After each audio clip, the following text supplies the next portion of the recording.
Para la viga mostrada, determine la fuerza cortante y el momento interno en función de X, nos dice. Analizando la viga, vemos que es una viga simplemente apoyada. Tiene un apoyo en A y un apoyo móvil en B. Por lo tanto, es una estructura isostática, que podemos resolverlo mediante las leyes de la estática. Vamos a graficar las reacciones internas en el punto A. Voy a tener dos reacciones en A y una reacción en B. En A, en el eje vertical, voy a decir que la reacción es A sub Y, y en el eje horizontal voy a decir que la reacción es A sub X. Y en B voy a decir que la reacción es B sub Y. Ahora, yo tengo acá una carga distribuida en forma de un triángulo, cuya magnitud en el extremo es 12 kN por metro. Para poder calcular la resultante de estas cargas lineales, lo que se tiene que hacer es hallar el área de este triángulo, y el área va a ser igual a la fuerza resultante. Y dicha fuerza resultante va a actuar en su centro de gravedad de ese triángulo. Más o menos estará ubicado a una altura de h tercios, siendo h 6 metros, 6 entre 3, a 2 metros del punto B va a estar actuando esta carga resultante. Entonces vamos a graficar la carga resultante y decimos que más o menos estará actuando por ahí. Y voy a decir que esta fuerza resultante va a ser igual al área del triángulo, que es base, que será 6 por la altura, 12, todo eso dividido entre 2. Esto va a ser igual a 36 kN. Y la distancia que actúa desde este punto hasta el punto B va a ser igual a h tercios. Como h vale 6 metros, entre 3 a 2 metros va a estar actuando. Luego, yo necesito obtener cuánto vale A sub Y. Para obtener A sub Y, voy a tomar momentos con respecto al punto B. Si tomo momentos con respecto al punto B, tenemos lo siguiente. Sumatoria de momentos respecto al punto B va a ser igual a 0. Decimos que todos los momentos que actúan en el sentido horario van a ser positivos. Entonces, decimos que el momento que me genera la carga resultante va a generar un momento en sentido antihorario, por lo tanto es negativo. Negativo 36 multiplicado por 2. Y A sub Y genera un momento positivo, más la distancia que es 6 por A sub Y. Y esto es igual a 0. Sexta 1, sexta 6. Por lo tanto, A sub Y va a ser igual a 12 kN. Una vez que hemos calculado este valor, por lo tanto A sub Y aquí vamos a graficar es 12 kN, a nosotros nos están pidiendo calcular la fuerza cortante y el momento interno en función de X, y X está partiendo desde este punto. Por lo tanto nosotros hacemos un corte imaginario por acá, ¿no? Y para ello nosotros necesitamos saber cuánto vale esta altura a una distancia X. Para ello vamos a usar semejanza de triángulos. Yo tengo acá un triángulo, yo quiero calcular cuánto vale esta altura. Vamos a graficarlo a un costado para que se pueda entender un poco más. Yo tengo, por ejemplo, por acá, así, ahí está, este es el triángulo, ahí. Yo quiero esta alturita X.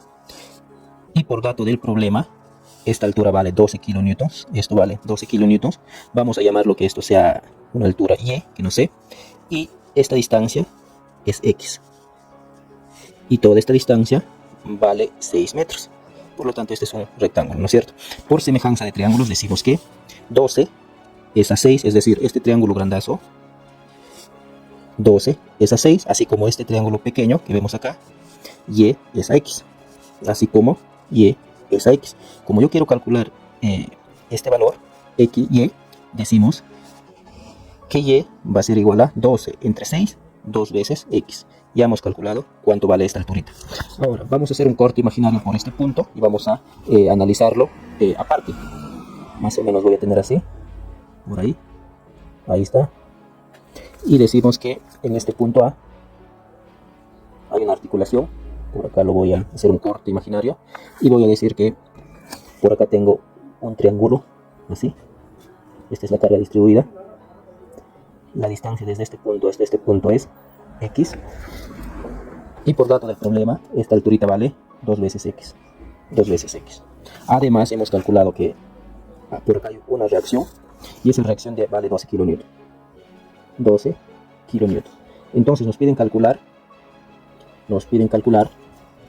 las fuerzas internas en función de X. Por acá voy a llamarlo este punto V sub C, voy a decir que este punto es C, y por acá voy a tener un momento M sub C. Ahí está. Además recordemos que la resultante de esta carga distribuida va a actuar en su centro de gravedad de ese triangulito. Y la fuerza resultante ya sabemos que es el área de ese triángulo. Entonces, vamos a calcular. La fuerza resultante, lo voy a decir que está por acá, que va a ser el área del triángulo, va a ser base, que es X, por la altura, que es 2X, base por altura, dividido entre 2, esto es igual a X cuadrado. Y esto está actuando a h tercios de la altura, es decir, a x tercios. Ahí está. Ahora, vamos a equilibrar fuerzas. Si equilibramos fuerzas, tenemos lo siguiente. Vamos a escribir por este lado. Decimos que sumatoria de fuerzas en la dirección Y tiene que ser 0. Todas las fuerzas verticales hacia arriba va a ser positivo. Entonces, 12 kilonewtons está yendo hacia arriba, más, bueno, en este caso es menos la carga resultante, que es x cuadrado, menos v sub c, y esto es igual a 0.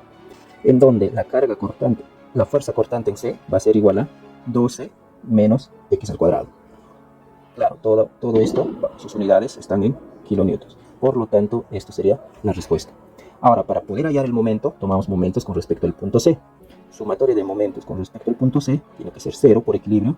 Todos los momentos en sentido horario van a ser positivos. Entonces decimos que la fuerza de 12 kilonewtons, que es la reacción en el punto A, genera un momento en el sentido horario. Por lo tanto es positivo, será 12 por X. Luego la carga resultante de la carga distribuida triangular va a generar un momento negativo. Va a ser negativo X cuadrado por la distancia que lo separa, que es X tercios. Y el momento MC está actuando en sentido contrario a las manecillas del reloj, por lo tanto es negativo M sub C igual a 0. En donde el momento en C va a ser igual a 12X menos X cubo sobre 3. Por lo tanto, la respuesta es esta. Las unidades de esto están en kilonewtons por metro. Ahora, hay que darnos cuenta que si nosotros integramos esta ecuación, obtenemos el momento en C. Era otra forma también de poder calcular el momento en C. Por lo tanto, el momento va a ser la integral de v sub C diferencial de x.